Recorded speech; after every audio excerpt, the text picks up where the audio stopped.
नमस्कार प्यारे बच्चों, मैं आपका अपने channel all exams GK with Vipin में एक बार फिर आपका स्वागत करता हूं। उम्मीद करता हूं कि आप स्वस्थ होंगे, मस्त होंगे और आपकी पढ़ाई लिखाई बहुत अच्छे से चल रही होगी। दोस्तों, जैसे कि आप जानते हैं कि मिशन वर्दी 2025 के तहत हम उन भाई बहनों का सपना पूरा करने का हर संभव प्रयास कर रहे हैं जो पुलिस फौज की तैयारी में जो पुलिस फौज की बेहतर तैयारी के लिए लगे हुए हैं।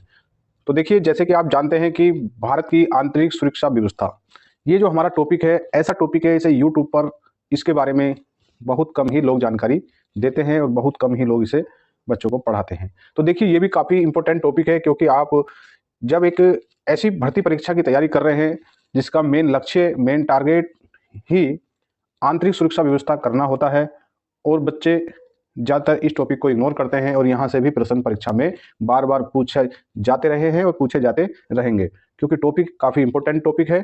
तो देखिए बच्चों, आज हम इसी टॉपिक पर चर्चा करने वाले हैं। ठीक है, क्लास को शुरू से एंड तक देखना है। क्लास ज़्यादा बड़ी नहीं होने वाली, मात्र 8 से 10 मिनट की ये क्लास होने वाली है, तो इस क्लास को अच्छे से देखना है। तो चलिए अपनी क्लास स्टार्ट करते हैं। अगर आप चैनल पर नए हैं तो कृपया सब्सक्राइब वाला बटन दबाइए और all exams GK with Vipin channel से जुड़िए। भले ही परिवार कुछ थोड़े व्यक्तियों का है, परंतु थोड़े थोड़े सी दोस्तों एक एक बहुत बड़ा संगठन और एक बहुत बड़ी टीम, मजबूत टीम बनती है। ठीक है, तो चलिए अपनी क्लास स्टार्ट करते हैं। तो देखिए प्यारे बच्चों, आज जैसे कि आप जानते हैं कि हम क्या पढ़ने वाले हैं, कि हम पढ़ने वाले हैं कि भारत की आंतरिक सुरक्षा व्यवस्था। जी हाँ, जैसे कि हमारा थंबनेल है कि भारत की आंतरिक सुरक्षा व्यवस्था, उससे संबंधित ही आज हमारी ये क्लास होने वाली है। ठीक है, तो देखिए आज की क्लास इंपॉर्टेंट क्लास है, इसे आपको शुरू से एंड तक देखना है। आपको ज़्यादा समय इस क्लास में नहीं लगने वाला, मात्र 8 से 10 मिनट इस क्लास को आप देखकर इस टॉपिक को हमेशा हमेशा के लिए उस टॉपिक से आप अपना जितना भी डाउट है इसे क्लियर कर लेंगे। तो देखिए हमें क्या पढ़ना है कि जितने भी संगठन हैं, कौन से संगठन जो आंतरिक सुरक्षा व्यवस्था में लगे हुए हैं, तो उन संगठनों को हमें देखना है। ठीक है, तो हमें संगठन देखना है, उन संगठन की स्थापना दिवस कब है और उन संगठन का मुख्यालय कहाँ पर है। ठीक है, तो देखिए चलिए हम अपनी क्लास को एक बेहतर तरीके से स्टार्ट करते हैं। दोस्तों देखिए, आप के कमेंट का हमें इंतजार रहता है कि आप एक कैसा कमेंट करें जिससे हमें एक मोटिवेशनल और एक सही डायरेक्शन में और अच्छी डायरेक्शन में काम करने का एक रास्ता, ये प्रेरणा मिलती है। तो हमें आपका कमेंट का इंतजार रहेगा। कमेंट के लिए हम क्यों रिक्वेस्ट कर रहे हैं, क्योंकि बच्चों आपके कमेंट और आपके सुझाव से हमें पता चलेगा कि बच्चे किस तरीके की और डिमांड अपनी क्लास के लिए कर रहे हैं। तो देखिए, जैसे कि आप जानते हैं कि क्योंकि हम ये चाहते हैं कि जो भी क्वेश्चंस हम अपनी क्लास में टॉपिक पर कराते हैं, हम उसे ज़्यादा से ज़्यादा एक्सप्लेन करें, उससे संबंधित जितने भी फैक्ट हैं उन सभी को बताया जाए। तो बच्चों इसके लिए आपको कमेंट करना है। ठीक है, ताकि जैसे कि आज हम एनसीसी के बारे में जो पहला हमारा सवाल है, तो हम इस सवाल से संबंधित जितने भी एक्स्ट्रा फैक्ट है हम सभी पर चर्चा करें। इसके लिए आपको एक कमेंट करना है कि आने वाली जितनी भी क्लासेज होंगी हमारी, उन सभी में इसका ध्यान रखा जाए। ठीक है, तो देखिए पहला जो हमारा संगठन है उसका नाम है नेशनल कैडेट कोर, जिसे हम एनसीसी बोलते हैं। ठीक है, तो इस संगठन की स्थापना प्यारे बच्चों 16 अप्रैल 1948 को हुई, यानी कि हमारे देश की आज़ादी से जस्ट अगले ही वर्ष। ठीक है, इस संगठन की स्थापना हुई और इस संगठन का मुख्यालय कहाँ है? नई दिल्ली में है। ठीक है, चलिए आगे देखिए। और देखिए अगला जो संगठन है, और मुझे क्या लग रहा है ही कि भारत का सबसे पुराना अगर कोई आंतरिक सुरक्षा का संगठन है तो वो है असम राइफल्स। असम राइफल्स सबसे पुराना आंतरिक सुरक्षा व्यवस्था का संगठन है। इसकी स्थापना जो दोस्तों 24 मार्च, ध्यान देना है, 24 मार्च 1835 को हुई थी, और इसका जो मुख्यालय है वो कहाँ है? शिलोंग, मेघालय में। ठीक है, ये एकमात्र ऐसा संगठन है असम राइफल जिसका मुख्यालय जो है नई दिल्ली से अलग है। ठीक है, इसका जो मुख्यालय है नई दिल्ली से अलग, यानी कि पूर्वी भारत जो शिलोंग मेघालय में है। ठीक है, चलिए आगे देखिए। अगला जो संगठन है उसका नाम है केंद्रीय रिजर्व पुलिस बल, CRPF, central reserve police force. ठीक है, इस संगठन की स्थापना जो है 27 जुलाई 1939 को हुई। ठीक है, इसका मुख्यालय कहाँ है? तो इसका मुख्यालय नई दिल्ली में है। देखिए ये जो एक ऐसा बल है, ऐसा एक संगठन है जो भारत की जितनी भी आंतरिक सुरक्षा व्यवस्था है उसे काफ़ी ध्यान में रखता है। ठीक है, चलिए आगे देखिए। अगला जो संगठन है उसका नाम है होमगार्ड्स, होमगार्ड्स HG। ये एक ऐसा संगठन है जिसे हमारी देश की आज़ादी से जस्ट 1 साल पहले इसकी स्थापना हुई थी। ठीक है, और इसका मुख्यालय जो है ये सब विभिन्न राज्यों के अधीन आते हैं। ठीक है, उत्तर प्रदेश में तो दोस्तों ये जो उत्तर प्रदेश पुलिस कांस्टेबल होते हैं, इन्हें लगभग लगभग कांस्टेबल के लेवल का ही दर्जा दिया जा चुका है। ठीक है, और इनका जो वेतनमान भी ठीक हो चुका है। ठीक है, चलिए देखिए अगला जो संगठन है वो कौन सा है? तो देखिए अगला जो संगठन है वो है प्रादेशिक सेना।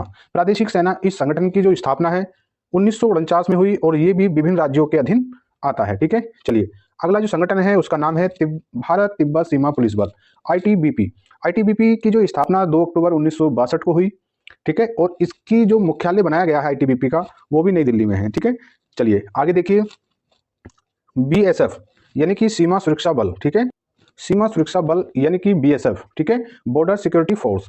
बॉर्डर सिक्योरिटी फोर्स दोस्तों इसकी स्थापना 1 दिसंबर 1965 को हुई। और देखिए मैं आपको बताना चाहूँगा, जो पीछे असम राइफल के बारे में मैंने बताया, तो असम राइफल जो ज़्यादातर उसकी जो मेन सीमा है भारत, ठीक है, भारत के पूर्वोत्तर राज्य जिसे हम अरुणाचल प्रदेश, नागालैंड, त्रिपुरा और मिजोरम, ये सब जितने भी हैं ये जो म्यांमार की सीमा से लगे रहते हैं, ठीक है। और जो हमने देखा सीआरपीएफ, ये जितनी भी आंतरिक सुरक्षा व्यवस्था में काम करती है।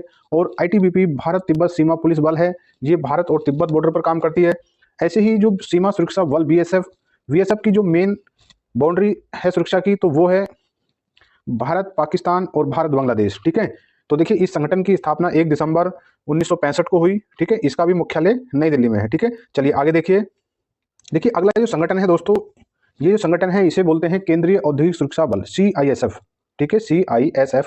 इसकी जो स्थापना है 10 मार्च 1969 को हुई। इसका मुख्यालय भी नई दिल्ली में है, ठीक। चलिए आगे देखिए, अगला जो संगठन है राष्ट्रीय सुरक्षा गार्ड यानी कि एनएसजी, और इसकी स्थापना 22 सितंबर 1986 को हुई थी, ठीक है। और इसका मुख्यालय भी नई दिल्ली में है, ठीक है। चलिए अगला जो संगठन है, ये संगठन है त्वरित कार्य बल यानी कि आरएएफ, ठीक है। और इसकी स्थापना 1992 में हुई। और कहाँ पर हुई, इसका जो मुख्यालय है वो भी नई दिल्ली में है, ठीक है। चलिए आगे देखिए, अगला ये जो संगठन है इसका नाम है तटरक्षक बल। तटरक्षक बल, इसकी जो स्थापना है 18 अगस्त 1978 को हुई। और इसका मुख्यालय भी नई दिल्ली में है, ठीक है। चलिए आगे देखिए, अगला जो संगठन है, ये जो संगठन है इसका नाम है सशस्त्र सीमा बल। तो सशस्त्र सीमा बल की जो स्थापना है वो 20 दिसंबर वर्ष 1963 को हुई। और इसका मुख्यालय नई दिल्ली में है, ठीक है। तो इस संगठन एसएसबी की जो स्थापना है वो स्थापना तो वर्ष 1963 में हुई, परंतु इसका नाम बदलकर वर्ष 2003 में इसे सशस्त्र सीमा बल एसएसबी के नाम से जाना जाता है, ठीक है। तो देखिए ये जो है भारत और नेपाल और भूटान सीमा पर अपनी सेवाएं देते हैं, ठीक है। तो चलिए दोस्तों देखिए, आज का क्लास का जो हमारा लास्ट जो संगठन है उस संगठन का नाम है सीबीआई यानी कि सेंट्रल ब्यूरो ऑफ इन्वेस्टिगेशन, यानी केंद्रीय अन्वेषण ब्यूरो की स्थापना आपने ध्यान देना है 1 अप्रैल 1963 को हुई थी। इसका मुख्यालय नई दिल्ली में है, ठीक है। इसे भी आपको ध्यान में रखना है। तो देखिए दोस्तों, ये जो आज का जो हमारा टॉपिक था भारतीय आंतरिक सुरक्षा व्यवस्था, तो भारतीय आंतरिक सुरक्षा व्यवस्था से संबंधित जितने भी संगठन भारत में कार्यरत हैं, आज हमने उन सभी के बारे में देखा कि कौन कौन संगठन है, इन संगठन की स्थापना कब हुई और इनकी जो मुख्यालय कहाँ पर है, ठीक है, और ये किस किस एरिया में काम करते हैं। तो देखिए मैं उन सभी फौजी बनने वाले भाई बहनों से निवेदन करूंगा, अगर आपको क्लास अच्छी लगती है तो कृपया, अगर आप चैनल पर नए हैं तो चैनल को सब्सक्राइब कर लीजिएगा, क्योंकि आपके सब्सक्राइब करने से क्या होगा, आप चैनल के साथ जुड़ जाएंगे। जैसे भी आपके लिए कुछ नई क्लास और नई अपडेट आती है तो तुरंत आप पर नोटिफिकेशन पहुंच जाएगा, ताकि आप समय से अपनी तैयारी को बेहतर कर सकें। तो चलिए दोस्तों, मिलते हैं आपसे अपनी अगली क्लास में। तब तक जय हिंद, जय भारत।